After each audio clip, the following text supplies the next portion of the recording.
have you ever had something happen to you like, oh my gosh, I'm just so overwhelmed, or oh man, I'm just so busy, or just I got so much on my plate and I'm frustrated and I'm anxious and I'm just worried and I'm just overwhelmed, just so consumed with all the. Here's the deal, okay? Now don't get mad at me, but here's the deal. It's not real.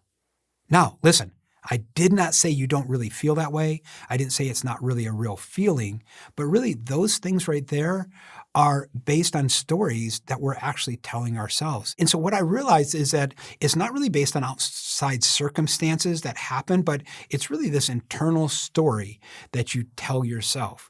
And so when we feel frustrated or when we feel stressed, here's kind of what's happening, okay?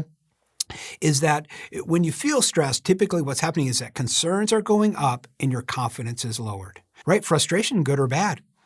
In our opinion, it's great. You say, what do you mean I don't like? Listen, let me ask you a quick question. What's the only reason that you're frustrated? There's only one reason that you're frustrated, right? The only reason you're frustrated is that you care, right? You're not frustrated about things you don't care about. And the greater the care, sometimes the greater the frustration. Now listen, I actually love when team members are frustrated.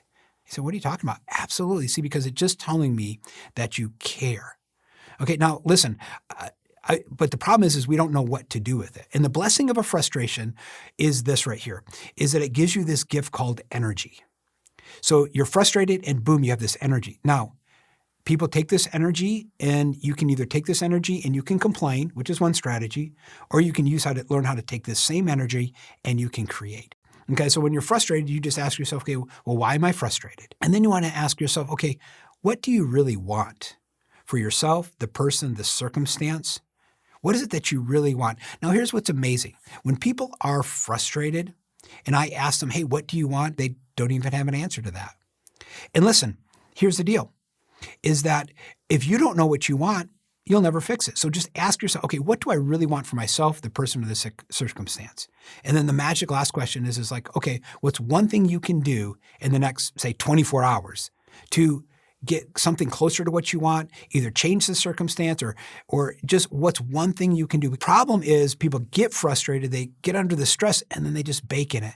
And that's not what we want for you, right? We don't want this for you. We want you to take this frustration and this stress, which is actually a blessing because it's just telling you a story. It's telling you some things that you're thinking about. It's telling you what's going on the inside. And listen, emotions are simply just information. That's all it is. Frustration, information. Stress, information. We don't want you to bake in it. We actually want you to use that energy to drive yourself forward. So when you're stressed, what's happening? Your concerns are going up, your confidence is going down. So the question is how do you lower a concern and how do you increase confidence?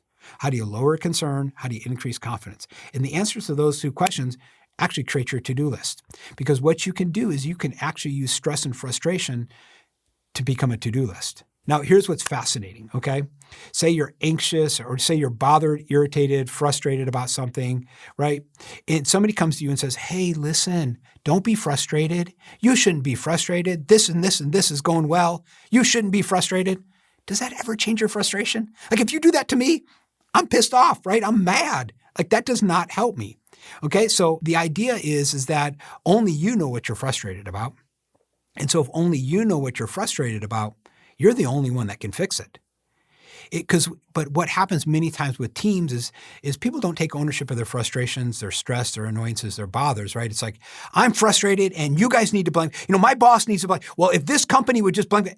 And all of a sudden I'm frustrated and I'm trying to put ownership of that frustration on somebody else. And part of a key leadership technique is really kind of just to let people be. Like, let them feel their own feelings, right? How many times does this happen? A team member says, well, I don't like to do that. Well, I don't want to. I don't like to.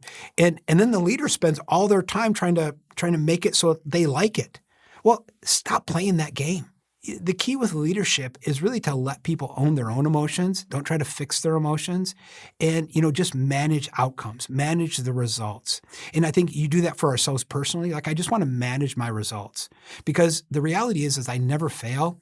I just produce results. So if I can change the behavior, I can change the outcome and continue to manage the results, manage the outcomes, let people feel how they want to feel and help them create better stories.